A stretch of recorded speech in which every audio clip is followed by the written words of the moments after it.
Welcome back, learners. I hope you had a nice quick rest. Let's continue with the application questions. We are given there a table. Says the table below shows the shoe sizes of a mathematical literacy grade 10 class. You are given the shoe sizes and the number of learners. Then question 1 says, how many learners are in the class?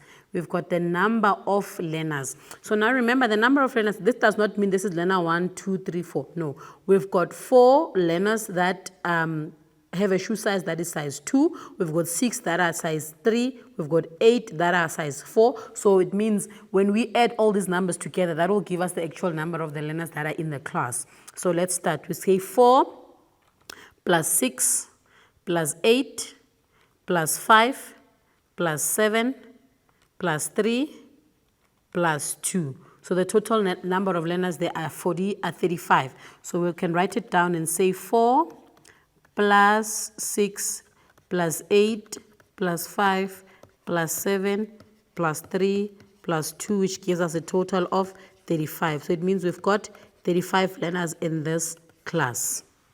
Then question 2, what is the modal shoe size? The word modal comes from the word mode, which means it is the number that appears the most, right? So we check there. It means the number that appears the most will be the shoe size that has the most learners that are on that particular shoe size. So we check what is our highest value there. What is our highest number of learners? We've got 8 learners. So it means 8 learners are on size 4. So the modal shoe size is actually size 4 because it has more number of learners there. So we've got the modal shoe size is size 4, is shoe size number 4. Then question 3, identify the dependent and the independent variable. So dependent variable will be the variable that is depending on another two for it to actually exist. So dependent will be what? Dependent will be the number of learners.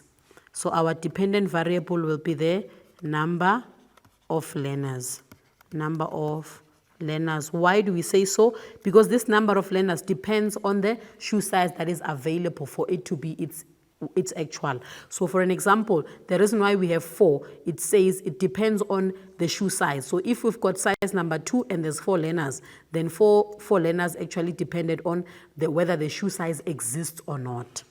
Then we've got an independent variable. An independent variable, it's a standalone variable that does not depend on anything for it to be what it is. So a shoe size number 2 will be there whether or not there's a person wearing size 2 in that class. So now the dependent one will be the shoe size, the independent, sorry about that. So the independent variable is the shoe size. Then question 4 says, draw the graph to represent the given information. So we have to draw a graph to represent this information. So what type of graph should we draw there? Are we going to draw a broken line graph or are we going to draw a line graph? So it's supposed to be a broken line graph because we are representing discrete data. We are counting the number of learners that are wearing a particular shoe size. We are not measuring it, so it should be a broken line graph. Then we can start.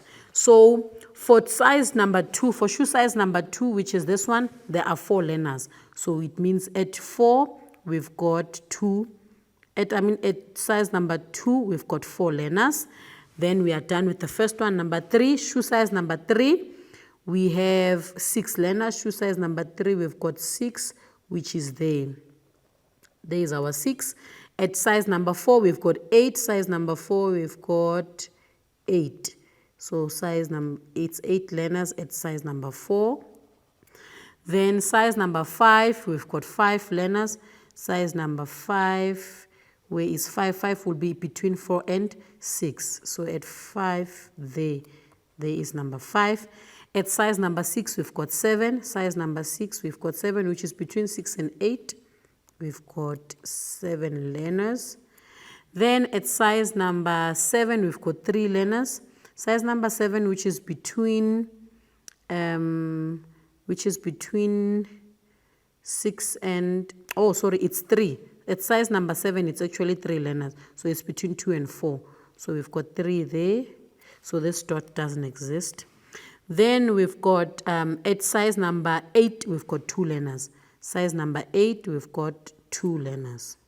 So that is our graph. But remember, it's a broken line graph. So we just use dotted lines to show how it is going. So we've got 2, 3, 4, 5.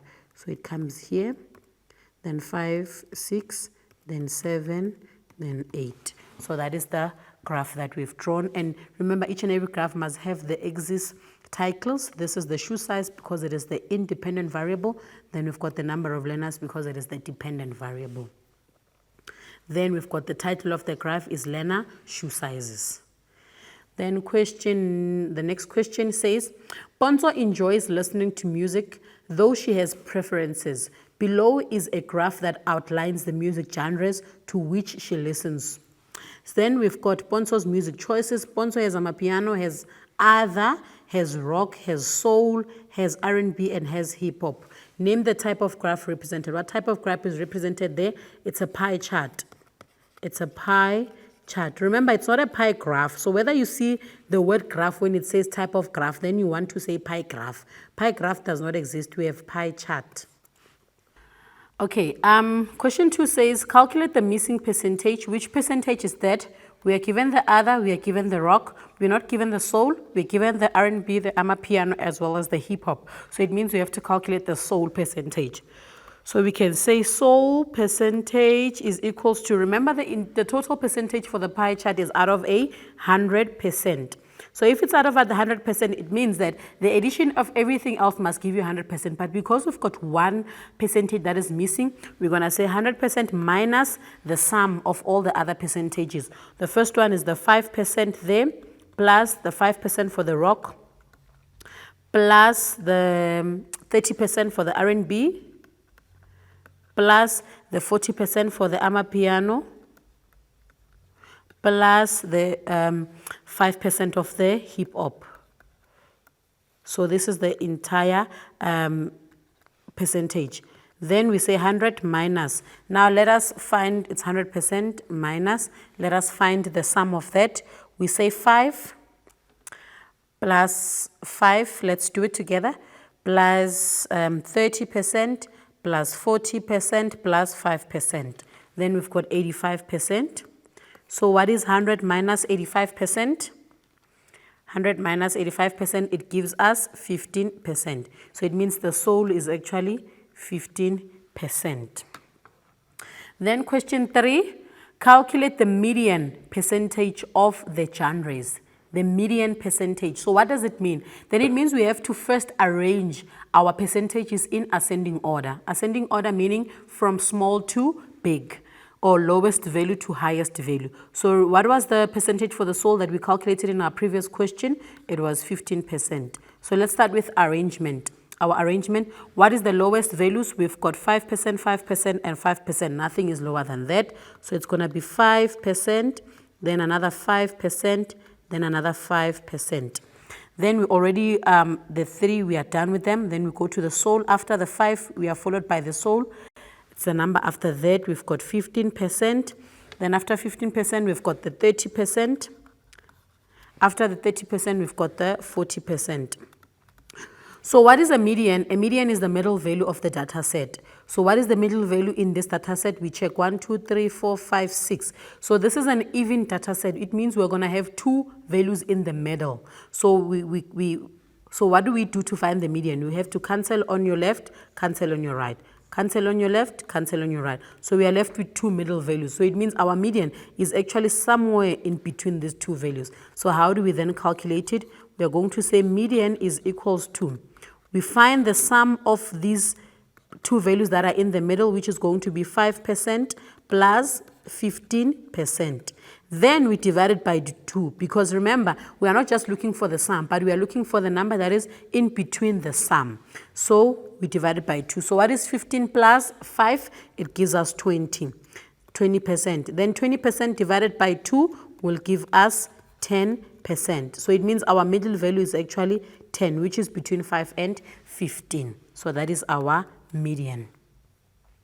Question 4, what is the modal genre? What is the modal genre? The word modal comes from the word mode.